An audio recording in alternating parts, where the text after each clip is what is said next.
Hi there guys, in today's video we're going to be looking at part 19 from our intermediate flat parts. But before that, let's have a quick intro first.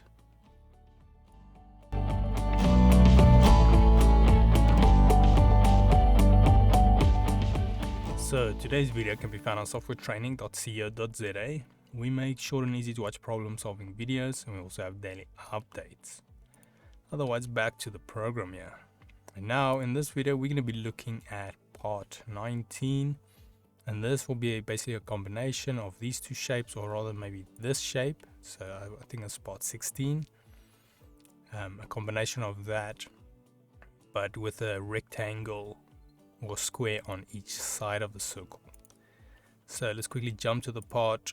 We go to P19, open this, and then from our little preview dialog box here we can see we have a few settings. So now we've got A, which is the overall width of the entire shape, so this will determine the overall width obviously. Then we've got B, which is the height of the cubes, and then we've got O, which is the dimension of the actual circle inside that.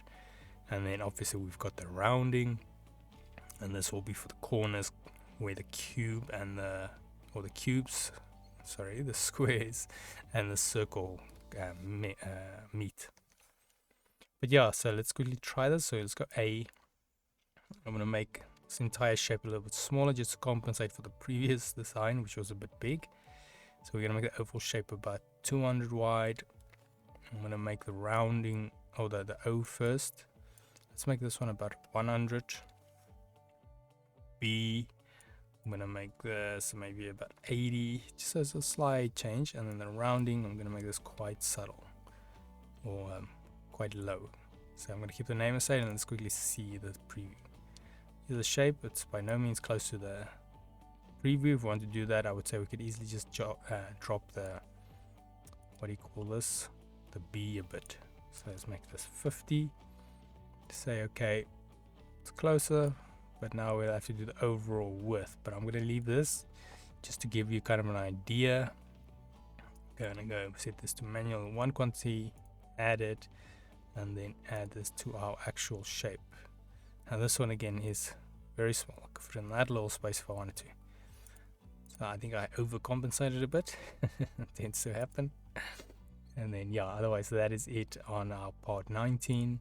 Like I say, it's a combination of this shape, or should I say two versions of the shape put together. But yeah, otherwise if we head here to softwaretraining.co.za, you guys will notice we've got a variety of different softwares we do cover, and you can also isolate the search on the top right. If you do not however find the training videos you're looking for, just simply go here, request a training video, fill in the mini form, and then we'll do our best to try and make that for you. But otherwise, thanks guys for watching, and cheers.